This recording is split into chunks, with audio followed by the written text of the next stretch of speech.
There's a second leadership style that I want to talk about, and I want to talk about the persuasive influencer leader.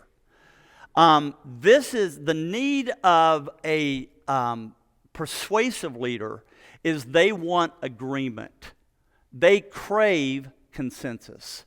What they hate is a lack of appreciation and being excluded from the dialogue.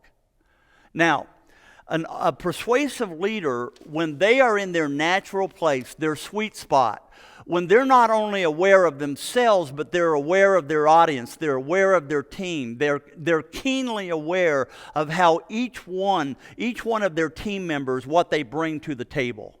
They don't treat everybody the same. We don't treat our kids the same. We adapt our leadership to the personality of each of our kids. Well, that's what a great leader, a persuasive leader, will do when they're in their sweet spot. They will not use pressure like an authoritarian leader.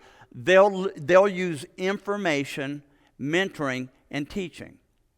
So they are also skilled at reading the room. They recognize when people are not on board, and they'll stop and say, wait a second. I'm not sensing the energy in the room is with me here. What's going on? A persuasive leader is not afraid to go under the table and say, "Guy, what's going on, you guys? What are you thinking? What's on your mind? Am I losing you? Am I making sense?" That's what a persuasive leader will do. An authoritarian leader that's out of control doesn't even care about the emotional, relational factors that are under the table. But a persuasive leader in a sweet spot is very sensitive to it. They are great team builders, and they win people over. They energize a room. They are friendly. They're positive. You'll never see a persuasive leader who is an Eeyore. You ever been around Eeyore leaders? Not this person. They are empathetic. They encourage people. They pour themselves into other people. They're effective communicators. And it's important that you hear this.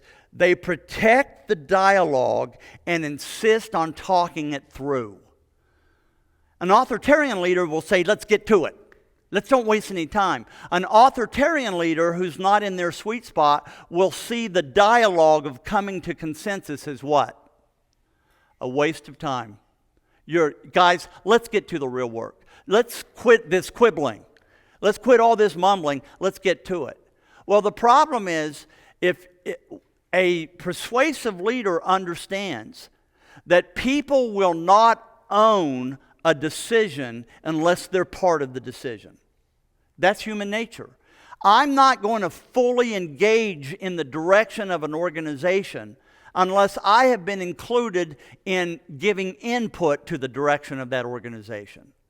And so a persuasive leader knows that it may take more time to make the decision on the front end, but because of that, you gain the time on the back end because there's no passive-aggressive sabotage. We've seen leaders who said, my way or the highway, they make a decision. Everybody in the room says that we're all on board. No one's on board. And they'll say, we got to get it done right now. And everybody says, okay. And then afterwards, so they do things without the leader being able to see it directly to show them, wait a second, you're not going to boss me around. When I was a kid, people called me 5-Minute Freddy. I was late to, and this was into my early 30s. I was never on time to a meeting, ever. How do you think that helped me in my influence? I was always 5 minutes late. You could put it on the clock. You know why? I had a dad who was very authoritarian.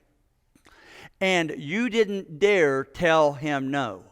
So when he said, Freddie, you better be there at 3 o'clock, how did I tell him no without consequences? I just showed up at 5 after 3. Just close enough that he's not going to blow his top, but it was still on my terms. That's what happens to a team who feels that they're not being included and they're not being valued of the contribution that you can bring. And passive-aggressive sabotage will hurt your quality. How many of us have ever, we've got some great guys here that you guys are carpet layers. How many of the times have you hated doing a redo? Dave, do you hate redos?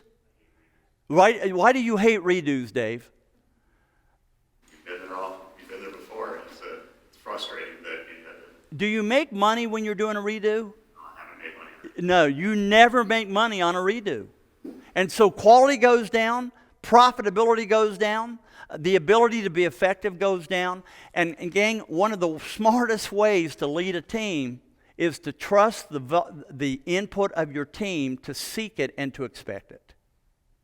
Now, here's what a persuasive leader looks like when they forget to read the clues in the room, when their emotional intelligence is not there.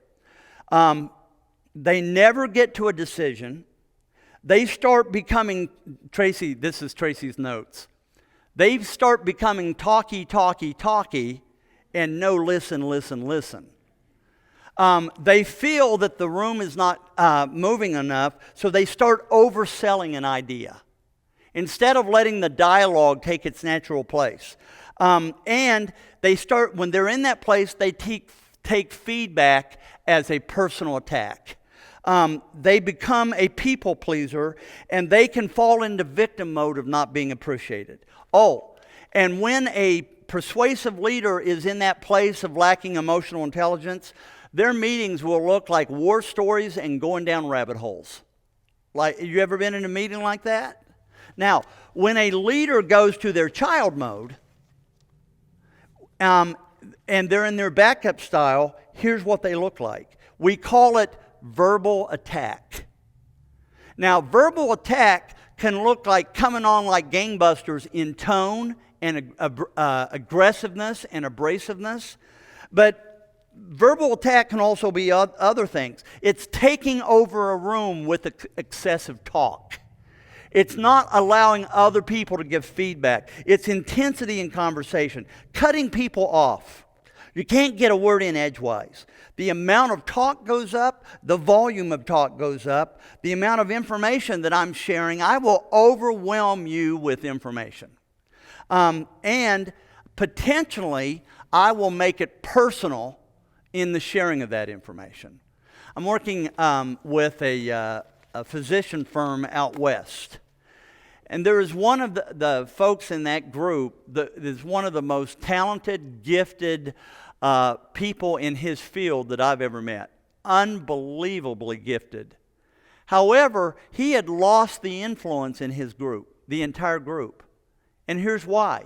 When he believed in something, oh my gosh, everybody believed. Everybody knew what he believed. And he didn't care what any other believed. And he would just start going, and you couldn't shut him up. He just started launching. And when he started launching, he'd also say and start taking shots at people. This is why you're not doing this, and you're not doing this, and you need to do it this way. And he had no clue. And I'm coaching him one day, and I said, look, you like consensus only when it's going your way. And then you start, and I said to him, once your train starts going, you can't stop it. And from now on, and I started coaching him, whenever I started seeing him launch, I'd go, time out, locomotive needs to stop. Locomotive needs to stop. And he got it. And his team started going, locomotive needs to stop. And over the course of a year, I started seeing him grow from being a pariah in the group to being someone that people valued what he had to say. You know why? Because his respect and his showing of respect went up in the room. Now, when they are in sabotage mode, here's what they look like. They minimize the situation. They don't want to make a scene. Whatever becomes the sentiment. Whatever. And unresolved conflict begins to build up under the table, and they don't deal with issues. If you don't deal with issues in your team, the issues will start dealing with you. And when the issues start dealing with you, it's on their term, it's on its terms, not your terms.